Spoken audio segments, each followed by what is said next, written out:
আজকের ক্লাসে আমরা মূলত ট্যাগ কোশ্চেনের উপর কিছু কনফিউজিং সেন্টেন্স সম্পর্কে আলোচনা করব, যেগুলো আমরা বাস্তবে ব্যবহার করি কিনা সন্দেহ আছে, কিন্তু তারপরেও এগুলো আমাদের শিখতে হবে, কারণ এগুলো আমাদের পরীক্ষায় আসে। তো চলো শুরু করি আমাদের ট্যাগ কোশ্চেনের উপর আজকের ক্লাস।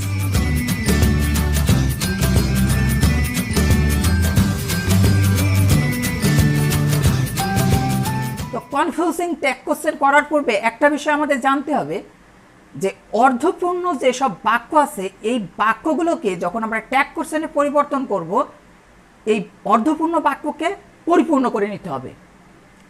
কিভাবে পরিপূর্ণ করব? যদি আমি জিজ্ঞেস করি হোয়াট ইজ ইউর নেম, তোমার নাম কি, তখন তুমি বলবে কি রানা। সাপোজ তোমার নাম রানা, তাহলে বলবে রানা। অর্থাৎ রানা দ্বারা কি বোঝালে? আই অ্যাম রানা বা মাই নেম ইজ রানা। তো ট্যাগ কোশ্চেন করার সময় এই অর্ধপূর্ণ যে বাক্য এটাকে আমাদের কিন্তু পরিপূর্ণ করে নিতে হবে। যেমন আমাদের 1 নম্বর বাক্যে আছে গুড মর্নিং। গুড মর্নিং, তো এখানে সাবজেক্ট নেই, ভার্ব নেই, তাহলে আমরা কিভাবে ট্যাগ কোশ্চেন করব? তো যখন গুড মর্নিং, গুড নুন, গুড ইভিনিং এমন যখন থাকবে, তখন আমাদের আই উইশ ইউ এটা ধরে নিতে হবে যে I wish you good morning, I wish you good afternoon, I wish you good night, এভাবে ধরে নিতে হবে। তাহলে এই যে I wish subject verb present indefinite tense, তাহলে আমাদের অক্সিলারি ভার্ব ধরতে হবে কি ডু অথবা ডাজ, অর্থাৎ ডু ধরতে হবে এখন। তাহলে এখানে হবে ডোন্ট আই, আই হবে কিন্তু ক্যাপিটাল লেটারে। এরপর আছে গুড লাক। গুড লাক, তাহলে এক্ষেত্রে গুড লাক কি হতে পারে? Subject verb I wish you good luck. এক্ষেত্রেও আমরা কি ধরতে পারি? I wish you good luck. তাহলে এক্ষেত্রেও আমাদের ট্যাগ কোশ্চেন হবে ডোন্ট আই। এরপরে আছে কংগ্রাচুলেশন। কংগ্রাচুলেশন এর যদি পূর্ণরূপ করি তাহলে কি হবে? এক্ষেত্রেও হবে আই উইশ ইউ কংগ্রাচুলেশন। তাহলে এক্ষেত্রেও হবে কি ডোন্ট আই। তাহলে আমাদের তিনটা কিন্তু একই রকম বা একই বাক্যকে আমরা ধরে পরিপূর্ণ রূপে করলাম। তো এখন আমাদের 4 নম্বর যে বাক্যটা আছে সেখানে আছে থ্যাংক ইউ। থ্যাংক ইউ, যখন আমরা দেখবো থ্যাংক এটা ভার্ব দ্বারা শুরু হয়েছে, তখন বুঝবো এটা ইম্পারেটিভ সেন্টেন্স, তাহলে ইম্পারেটিভ সেন্টেন্স উইল ইউ বসাবো।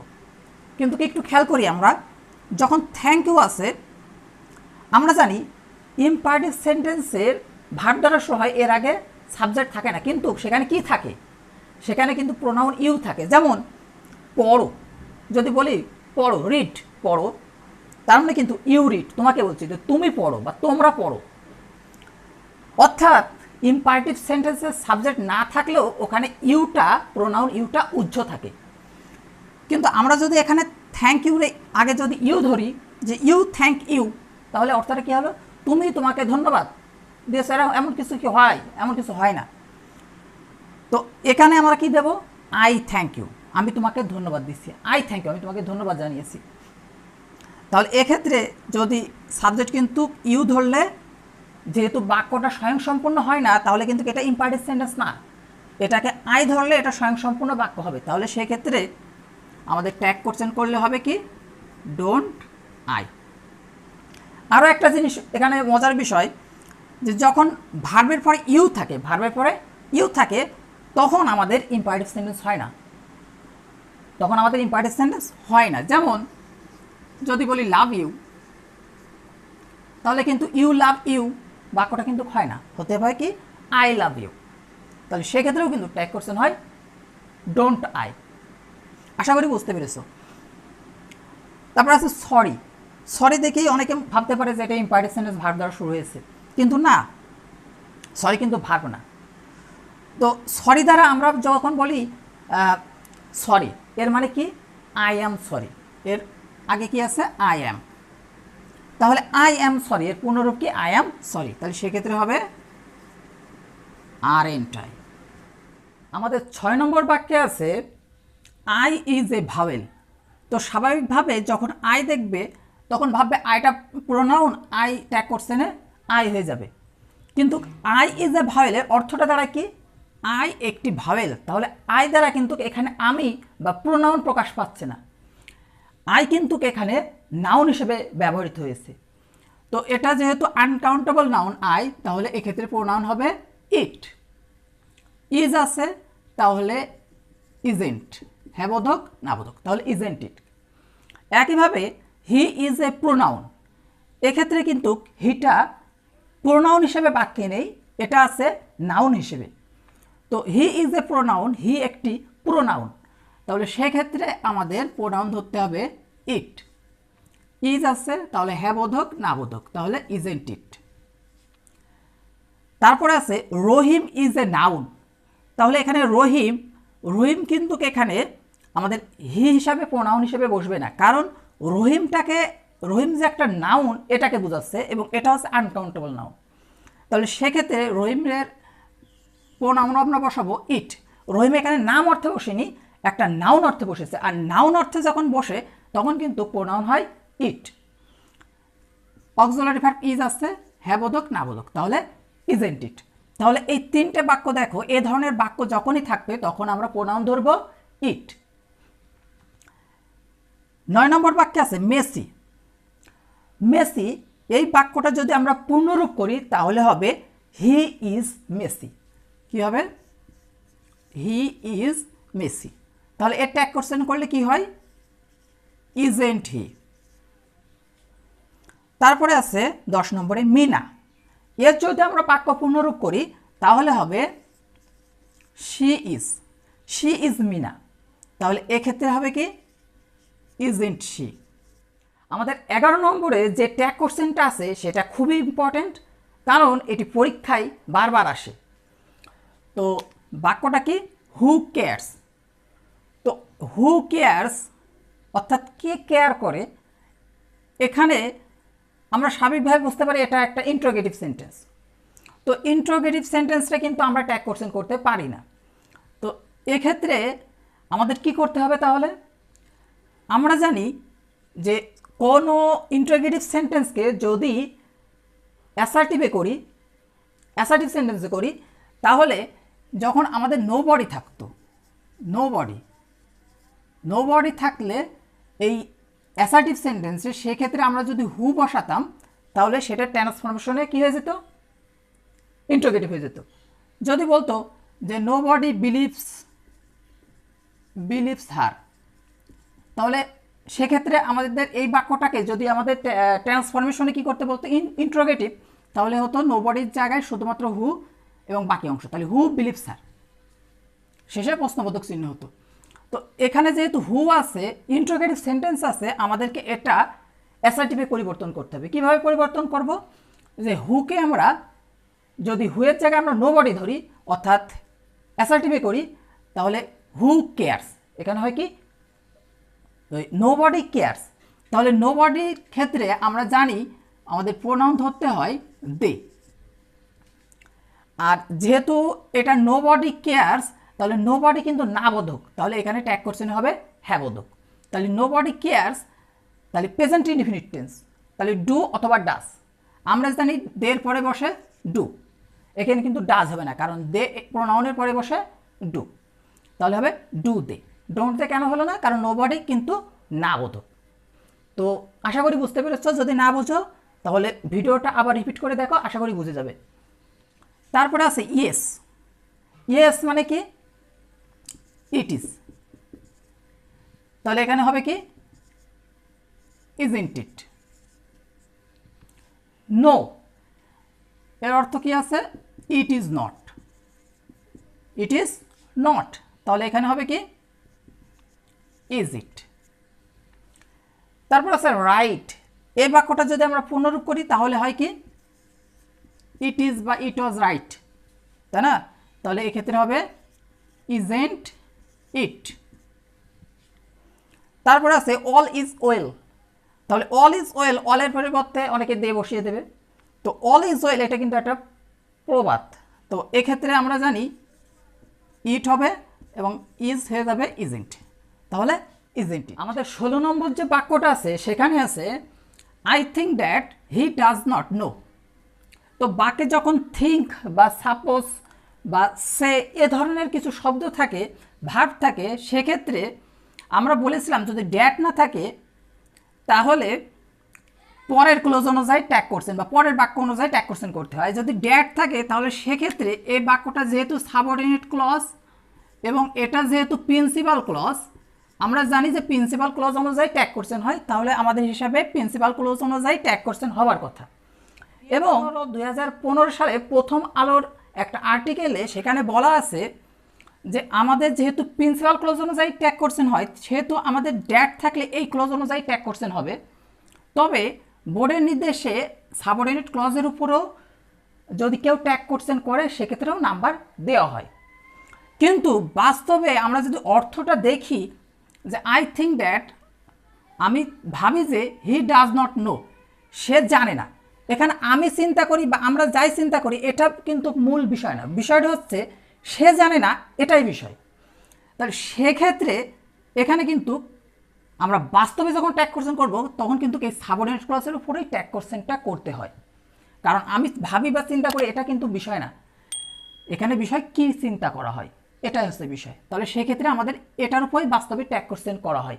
কিন্তু রেফারেন্সে বলা হচ্ছে যে প্রিন্সিপাল ক্লজ, এবং প্রিন্সিপাল ক্লজে বলছে যে বোর্ডের দুইটাই কারেক্ট, দুইটার ক্ষেত্রেই নাম্বার দেওয়া হয়। তো এখানে যখন আই বা উই থাকে সেখানে কিন্তু এই সাবঅর্ডিনেট ক্লজটা প্রাধান্য থাকে।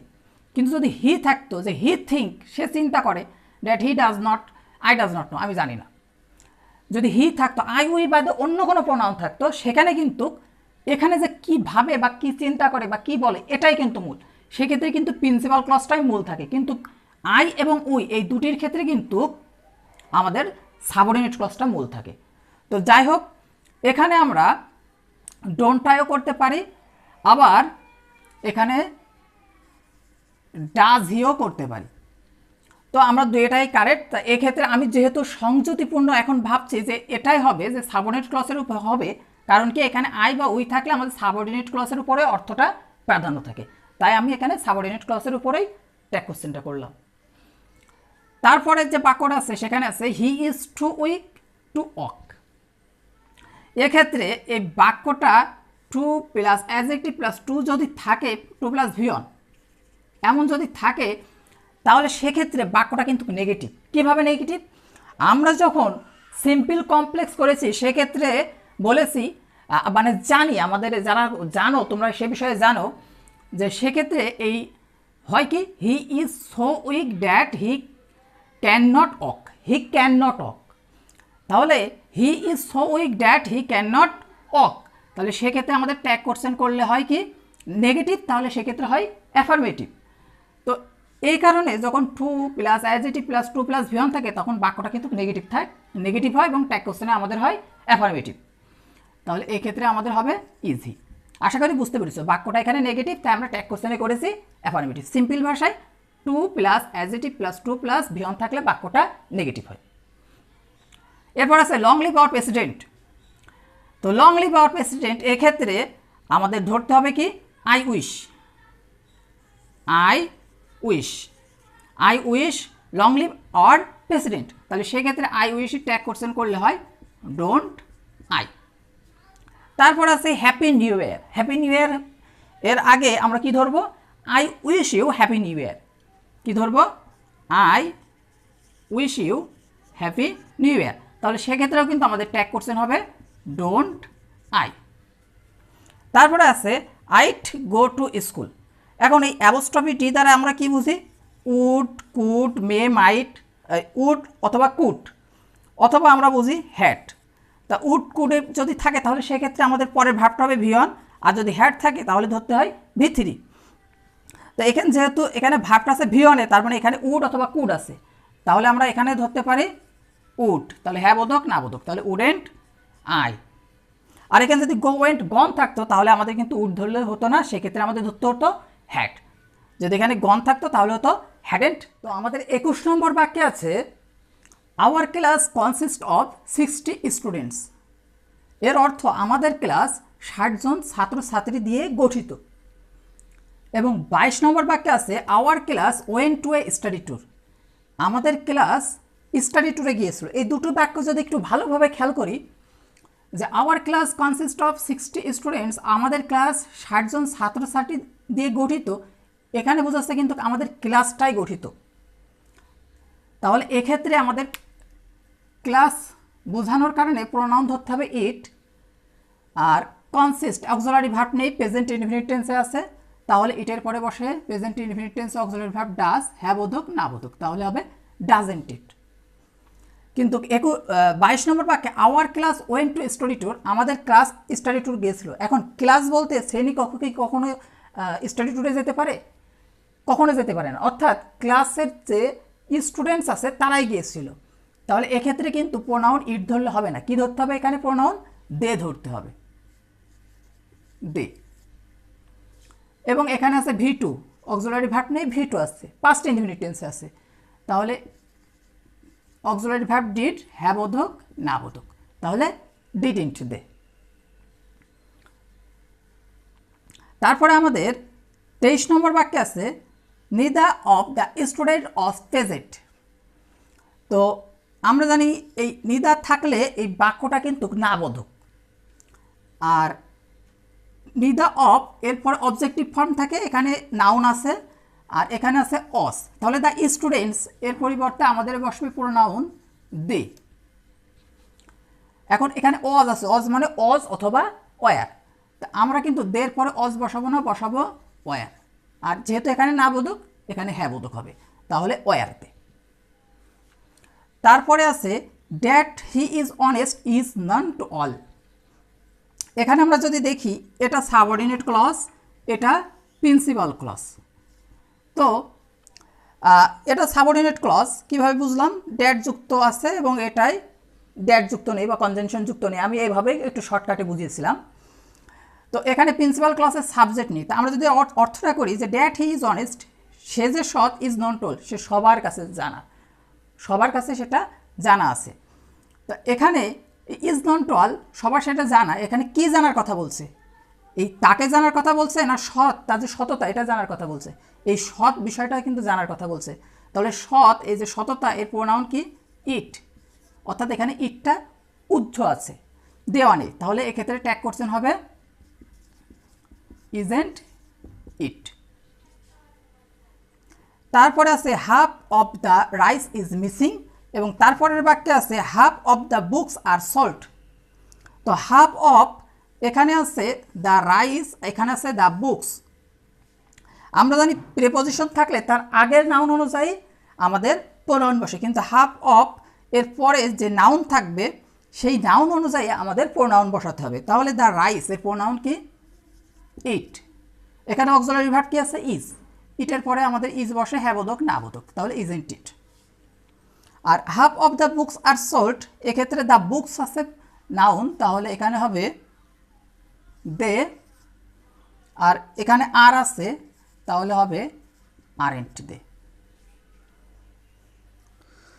তো আশা করি এতক্ষণ যে আলোচনা হলো তোমরা সব বুঝতে পেরেছো। তো দেখা হবে নেক্সট ক্লাসে, ততক্ষণ পর্যন্ত তোমরা সবাই ভালো থেকো। খোদা হাফেজ।